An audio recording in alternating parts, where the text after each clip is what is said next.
Welcome back, everyone. I'm the Depressed Dior, and this is Kingdom Death Monster 1.5, and we're on the final stretch. As I mentioned in the previous parts, at this point, we're just going to be running away from pretty much everything and just trying to get to the end. So we have an exhausted lantern horde now. We have to, when we depart, we have to hunt level 3 monsters. In the previous version, it was you fought level 3 monsters and you had to do a different one each time until you've done all 3 and then cycle again and again. It looks like this one doesn't have that restriction, so if there is a level 3 monster you can hunt, you can always just do that same one repeatedly. I'm not going to attempt that because I just don't want to deal with level 3 monsters. So we will be going for a level 3 white lion. I have the board set up. The white lion's right there. And the plan is I'm going to run away during the hunt phase. That will lead to a failure of the hunt, which is the equivalent of reaching starvation here. If you reach starvation, you lose D5 resources. I don't have any resources, so there's not really a worry there. But I am going to try to grab some resources in these early nodes in hopes of rolling low and maybe having a few things here and there. So, with that said and done, I'm going to go ahead and turn things over to the the Runaway story page. As always, I have the book in front of me. Returning survivors, Runaway. Okay, so we got that set up. As for who I'm sending, I don't believe I had any injuries that actually caused a skip of hunt. I think all I had was a bunch of broken arms and legs. So Kasume, Clownpiece, Yamame, and Junko are all just going to suffer. In hindsight, I probably shouldn't have bothered with Shrine or face painting, because obviously I'm not going to, I'm not going to be fighting. But in any case, I'll go ahead and get everything set up ahead of at this point. So Kasume, you're going to have 3s and everything. Clownpiece, you're going to have 11s and everything. Yamame, you're going to have a mix, just like before. Also, all of them have to depart with a lantern, just like before. Oh, also, let's get pickaxes. You need a pickaxe. I don't actually have room for everything. You know what? Just drop the Dridacanthus. We don't need it. We'll hold on to those until we get doomed, inevitably. So, you can have both. No, that's not safe. I'll put Bone Sickle on you. Alright. You have everything there. I'll go ahead and take that Dridacanthus off you. No point in wasting them on essentially fodder at this point. Okay. With all that said and done, Yamame should have mixtures of 6s and 5s. That is already done. Good. And then Junko is going to have 6s in all locations. Done. Okay. We did have the Weird Dream, and since I'm playing by myself, all departing survivors will get +3 insanity. So, we'll go ahead and do that first. +3 insanity. +3 insanity. +3 insanity. +3 insanity. Departing survival, it's going to go up to 10 easily for you. Yamame, we get departing survival of 4, don't we? Yeah, so that's going to easily take care of you too. You're at 10. Clownpiece, you're at 10. And Kasume, you're at 10. Okay, so we're good to go on that front.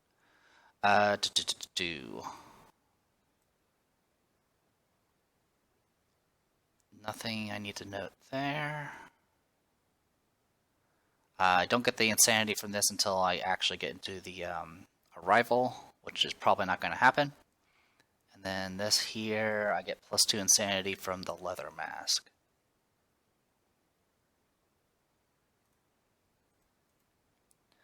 And then everyone should be getting +1 insanity from... I think during looking over the recording, I mentioned the +1 when I said face painting, but I wasn't actually going to be doing any intimacies. So I was actually planning on doing battle paint. but I don't remember. For the sake of simplicity, I'll assume it's the insanity, because I don't recall actually doing any intimacy at all. It'd probably be smart to do intimacy to make sure I have population towards the end, but I think at this point I just want to see how far I can get with what I have. Alright, so that's everything. That leaves us with just departing and doing everything here. So let's go ahead and do herb gathering first. To front. To front. Alright, so the way running away works during the hunt phase, I believe we talked about it last time, but just to reiterate and to remind myself, because it's been a week. After a hunt event is resolved, a survivor may decide it's time to go home and run away. So as long as I do a hunt, I have to do at least one hunt event, which is fine because I'm going to do pretty much this entire pile of cards here. So let's start with the herb gathering, which I probably should turn to that page first. I'm just going to mark this with that, and then we'll turn to herb gathering. Alright, herb gathering, usual stuff. I'm going to just roll 4d10 for everybody. So Kasume, 23. Duplicate, so 0. 18, so we're up to 41 it looks like. And then last one, 25. So that is, just making sure. No duplicates, no duplicate, no duplicate. Okay, so that brings us to, that's 4166. So that brings us to two fresh acanthus strange resources, and if we had cooking, we can get a random vermin. I don't believe we have cooking. Fairly certain we don't have cooking. Nope, we don't. It's down there in the innovation deck. Okay, so we do get two fresh acanthus, so we'll go ahead and take that.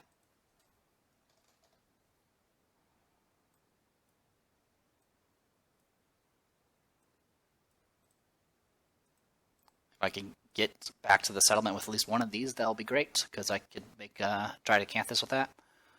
Alright, and then it goes to the mineral gathering next.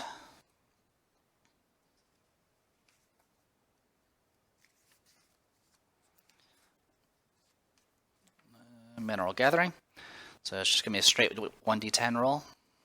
And it's going to be done by whoever has the pick, which is Yamame.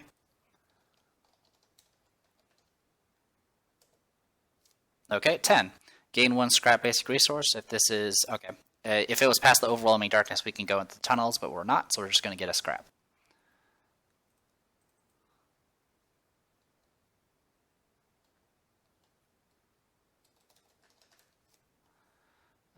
Broken Lantern. Alright.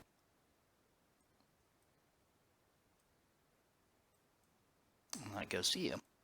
Okay, 3 resources, and then we actually have to draw us a hunt event. So shuffle, shuffle, shuffle, and then draw. Mark territory. The white line has marked this area. If any survivor has 3+ understanding, you can get ammonia, and then we have to roll a random hunt event. Alright, so we'll roll the random hunt event next. 77. Thankfully I did pull this out. 77. Sinkhole. A gaping sinkhole suddenly opens under the survivors, revealing a swirling black pool of ichor beneath them. Each survivor rolls 1d10. The lowest scoring survivor becomes a straggler. Okay. And if we had a whip, we would get bonuses to the next roll that came after it. Alright, so roll 4d10. And it'll be based off the tabs above, so Kasume, Clownpiece, Yamame, and Junko. I don't think any of them have prepared. Nope, none of them have prepared, so it's just going to be a raw roll. It looks like it's going to be Yamame as the straggler. Alright, each straggler rolls 1d10, and then we get to do all of that. Okay, Yamame, do you have a reroll? Yes, you do. Alright, we'll roll 1d10 for Yamame. 9. Alright. You are dragged to safety, terrified but unharmed. That's good. Alright, cool. As always, I apologize for the resolution. Alright, and that takes care of that. At this point, I can now do the Runaway. as I have resolved the hunt event. So, roll 1d10 on the table. It's essentially just like the showdown phase, it's just slightly different. So we'll go ahead and I'm just going to roll. I'll roll them one at a time. So Kasume first. 1d10. 1. Something pulls you into the darkness. You are dead. Kasume, do you have a reroll? You do. We'll go ahead and pop a reroll. And do it again. 7. In your mad dash, you injure your leg, except for the broken legs of your injury, and return to the settlement in shame. Broken leg. There's no one adjacent. Lose 1 movement. And I'll take care of that. She'll also get a bleed token, but I don't really care about that. Alright, clown piece. 1d10. Broken leg. I believe this can be recorded twice. So, broken leg. We're not down to 3 movement. But just to make sure, I'm pretty sure it can be recorded twice, because obviously you have 2 legs. Leg. Can be recorded twice. Okay. If there's ever a situation where you can't get this, you got the injury that you already have exist, I think it just gives you bleed tokens instead. Alright. And then we need to do Yamame next. You fell into a sinkhole. Let's see if you can run away. 4. Something attacks you, spend 1 survival or die. If you survive, roll again on the table, adding +1 to the result. Alright. Spend 1 survival. That's insanity. Spend 1 survival. And then 1d10 +1. 7. Broken leg.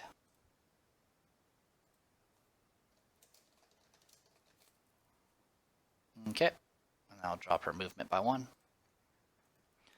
And then last is Junko, who I don't think has a reroll. 8. Oh, she does have a reroll. Do they all have rerolls? No, Clown Piece is the one that doesn't have a reroll. Alright, 8. The sight of the settlement on the horizon leaves you gasping in relief. Set your insanity to 0 and return to the settlement in shame. So insanity set to 0. And everyone succeeded in escaping. We've now failed the hunt, so we get starvation. So we'll go ahead and roll 1d5. Lose 1 resource. Let me see if I can read this. I believe it's only in settlement storage. From settlement storage. So actually the items I have are not in settlement storage yet until I get back. So, we have these 3 items, and that is it. So there you go. Sorry if it's very uneventful, but at this point we're just kind of going to... It would be just either... It would be the same stuff over and over again until we reach the Kingsman fight and the Gold Smoke Knight. Alright. At this point, I might as well just do the entire year. It's not going to take long. Alright, we do have 4 returning survivors. We have no Tinkers. And is it every 10? Or is it every 20? That should be every 10. But Collective Toil should give us... Yeah. So Collective Toil will give us another 2. So we'll have 6 endeavors, just like before. And go ahead and move up 1 in the timeline. So copy this, paste it. All right. So at this point, we are at 1, 2, 3. Let's say 2, 4, 6, 8, 10, 12, 14, 16, 18, 20, 22, 24, 25. 25 is Nemesis Encounter Watcher. We've already done the Watcher. So we don't need to worry about that. I'm fairly certain you don't do it twice because it's dead. It's not even around anymore. And then we got a regular settlement event that we need to do. So this has been resolved. We'll go ahead and do this. Shuffle once. Draw. Skull Eater. Randomly choose a returning survivor and give them +3 insanity. Okay.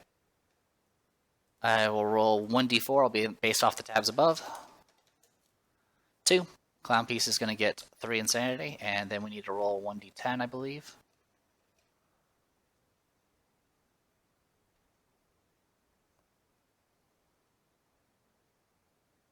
Yeah. Okay, so...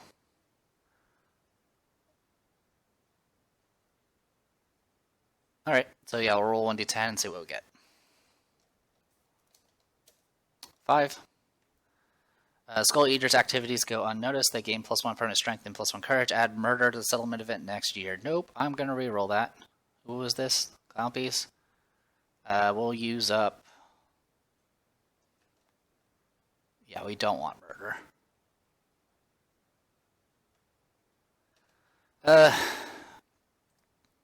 Anyone still have a... So let's not use you guys. Let's use Sarah. No, you guys actually have good stats. Who doesn't have good stats?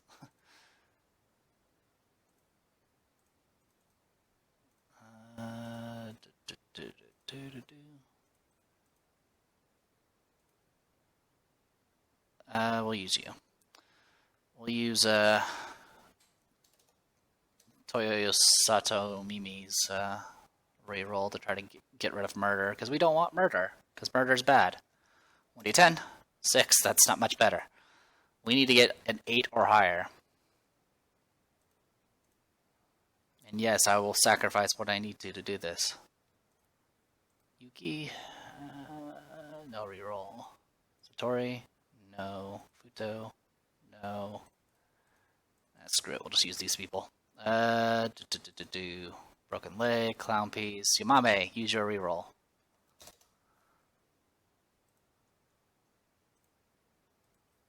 D10. 1. So with 1, the other survivors have learned to fear the Skull Eater's hunger and take matters into their own hands. The Skull Eater is dead. Their skull is used to decorate the settlement as warning to others. Alright. And that was Clown Piece. Right? Yeah, Clown Piece was the Skull Eater. I'm just making sure. Yeah, 1d4, it was a 2, so that means it was Clown Piece, which means we kill off Clown Piece. Which is fine, because murder would have been a similar issue. Alright, so bye-bye Clown Piece. You died as you lived. Dead. Alright, that does mean we get +1 Endeavor, because someone already died in this outside the showdown phase due to graves. So we got that. And we'll go ahead and note that Clown Piece is now deaded. Alright. I'll bring our population down by a point, I believe. Bringing us down to 22 people left. Will we make it? Probably not, but it'll be entertaining nonetheless. Alright.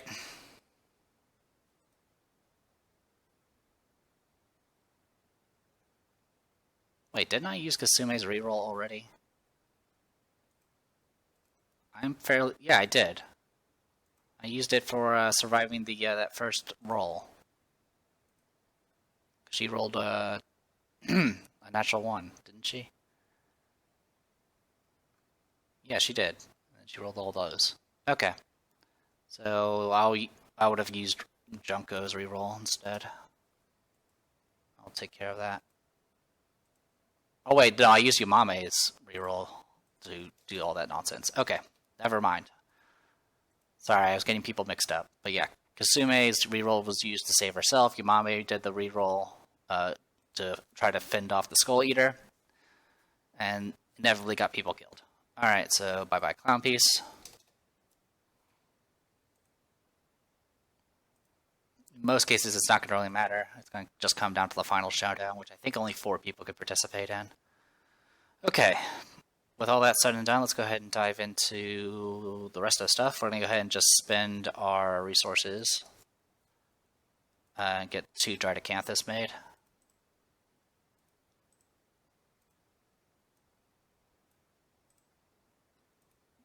That should hold us over for a bit.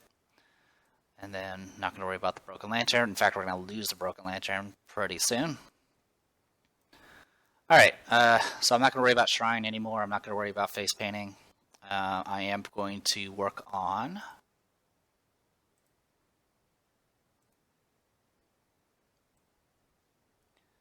Let's see, what do you have? You have Clutch Fighter. You have Extra Sense and Rhythm Chaser. And far higher strength. Alright, so previously we were trying to get our bow user up and running. We're about to lose our Twilight Sword user. Komachi is eventually going to be forcibly retired. But as part of the mastery of the Twilight Sword, she could pass the sword down to somebody else, and they can take the proficiency. So Alice, I already have 2 people that got a head start on Twilight Sword, and so I'm going to take advantage of that. So to do that, you need +1 survival for one thing. I forgot to give you that because you're named. +1 survival. I mean, unless I forgot something. No, I'm pretty sure I just forgot to give them the +1 survival. Save changes. Okay. So, much like before, what we're going to do is we're just going to give her a bunch of survival with drums, and then have her spend it to train. We just got to make sure we don't train her too much. So, lose 3 survival. Okay, so we need at least a decent number of survival. Alright, so it's only 1 endeavor for nightmare training. That's nice. Okay, so every use of drums will give her +2. So we're just going to pop 1, 2, 3, 4, and that'll give her 8 survival, bringing her at 9.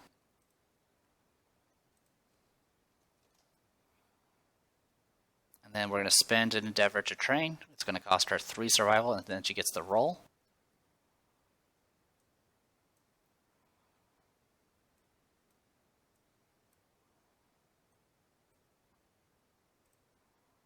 Alright, lose 3 survival, did that, and then roll 1d10.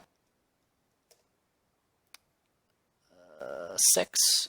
Spend 1 survival to roll again. I will. So she's down to 5.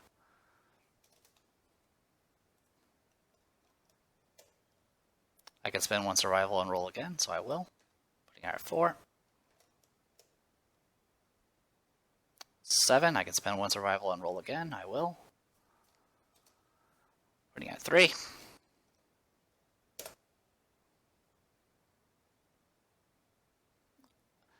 2. Spend 1 survival and roll again. That's fine. As long as I have 1 left, I should be fine.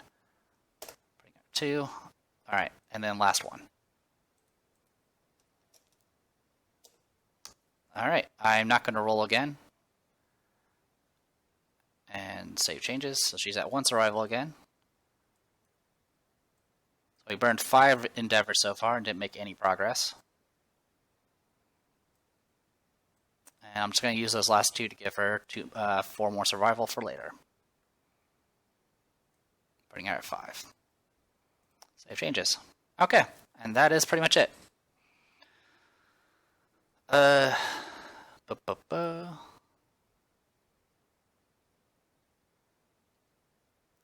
much time? Let's see. We've gone for about 23 minutes, it looks like. Question is do I want to go ahead and go another round? Now, I think I'm going to go ahead and call it. We'll just do one. We'll probably be doing both the settlement and hunt phase together until we probably hit the Kingsmen.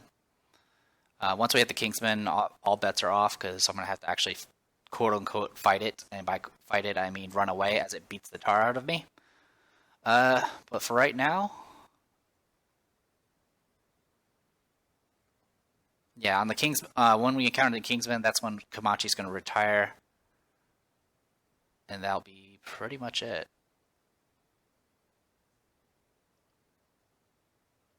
Yeah, we already did the Hooded Knight. Komachi is literally 1 away. Unless I forgot something somehow. Let me check something. Okay, so I was just checking something. I was thrown off because I kept thinking that Komachi should have been retired by now, but the reason why she's not is because the Watcher doesn't actually give you the usual victory reward of giving you proficiencies and all that. So that's why she's still around. Anyway, I think that's it. So yeah, next time we'll go on another hunt and run away, and then hopefully not kill ourselves with Skull Eater again. So I am the Depressed Eeyore, and this was Kingdom Death Monster 1.5. See you guys later.